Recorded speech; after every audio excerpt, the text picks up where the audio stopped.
डर और रहस्य की दुनिया में आपका स्वागत है। द हॉन्टेड आवर्स पर हम आपके लिए लाते हैं हॉरर कहानियां जो आपके रोंगटे खड़े कर देंगी। भूतिया घटनाएं, डरावनी दास्तानें और अनसुलझे रहस्य। हर वीडियो में आपको मिलेगा एक नया डरावना अनुभव। अगर आपको हॉरर स्टोरीज पसंद है और आप अंधेरे में सुनने का साहस रखते हैं तो हमारे चैनल को सब्सक्राइब करें और घंटी का निशान दबाएं ताकि कोई भी डरावनी कहानी आपसे छूट न जाए।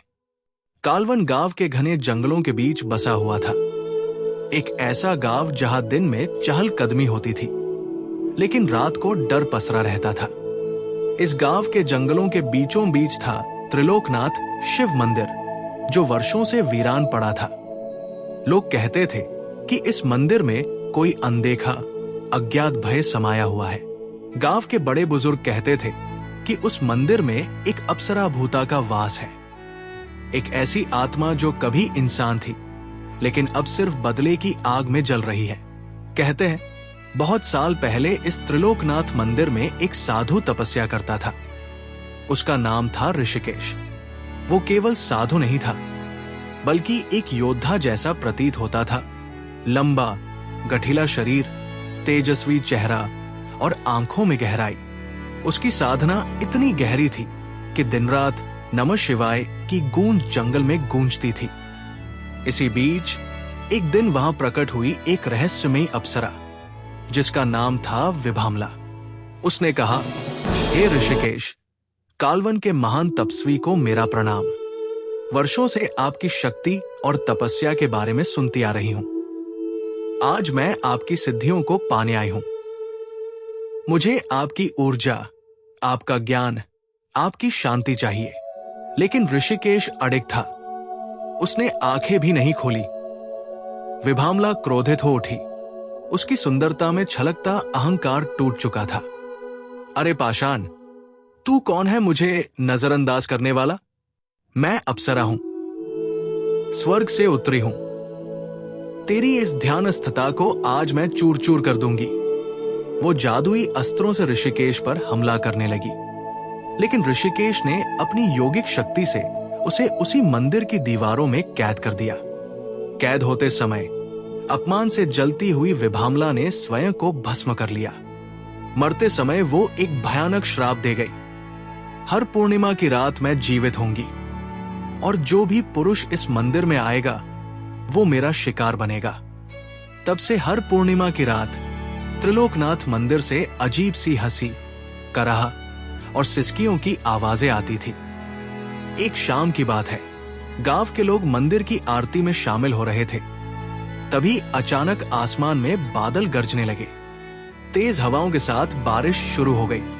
ये क्या हो रहा है अचानक? ये तूफान कैसा है? लोग डर के मारे इधर उधर भागने लगे।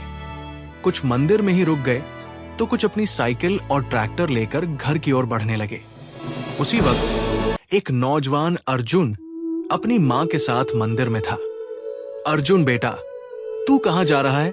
घर नहीं चलना? अरे मां, वो मैं जरा उस पुराने शिवलिंग के पास तक जाकर देखता हूं। उसकी मां ने डरते हुए उसका हाथ पकड़ लिया लेकिन अर्जुन के चेहरे पर एक अजीब आकर्षण था, जैसे कोई अदृश्य शक्ति उसे बुला रही हो। और फिर मंदिर के भीतर से अचानक वही हंसी गूंजी, वही विभामला की हंसी। अर्जुन ने मां का हाथ छुड़ाया और बिना पीछे देखे मंदिर के उस वीरान हिस्से की ओर बढ़ने लगा जहां कोई नहीं जाता था। मंदिर के पत्थर गीले हो चुके थे, हवा में ठंडक और नमी थी लेकिन अर्जुन की चाल में जरा भी झिझक नहीं थी।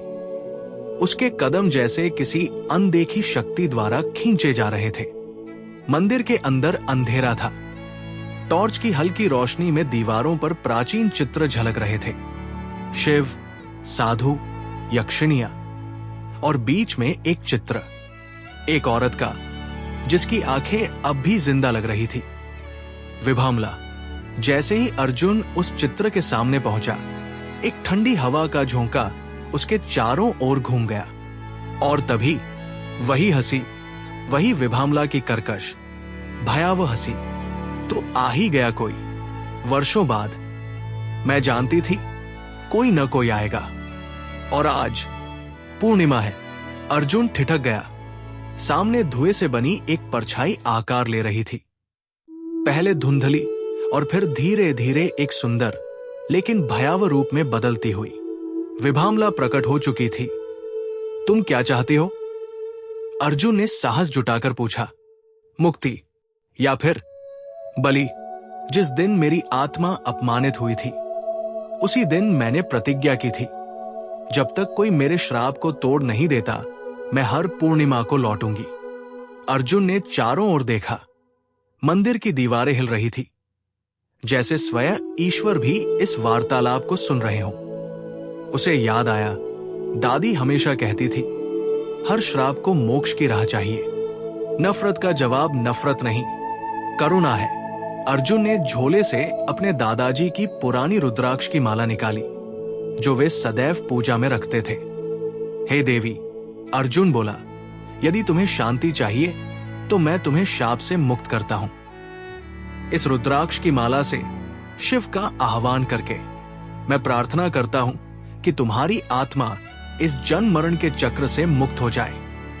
विभामला का चेहरा पहले क्रोध से लाल हो गया। चारों ओर बिजली सी चमकी, मंदिर की मूर्तियां हिलने लगी। लेकिन फिर अचानक हवा शांत हो गई। विभामला की आंखों में आंसू छलक आए। कोई पहली बार मुझे श्रापित नहीं, एक त्रस्त आत्मा मान रहा है। तुमने मुझे पहचान दी है, धन्यवाद अर्जुन। वो धीरे धीरे एक प्रकाश में परिवर्तित होने लगी। मंदिर के चारों ओर दिव्य प्रकाश फैल गया। एक मधुर घंटी की ध्वनि हुई और फिर सब कुछ शांत। अगली सुबह गांव वालों ने देखा कि मंदिर वर्षों बाद प्रसन्न और निर्मल लग रहा था। फूल खिले थे और वहां से अब हंसी नहीं, भजन की आवाजें आती थी। अर्जुन मंदिर के सामने बैठा था, शांति और गर्व के साथ। वर्षों पुराना श्राप टूट चुका था। त्रिलोकनाथ मंदिर अब फिर से श्रद्धा का स्थल बन चुका था। और इसी के साथ कहानी समाप्त होती है। और ऐसी ही डरावनी कहानी के लिए मेरे चैनल को सब्सक्राइब जरूर करें।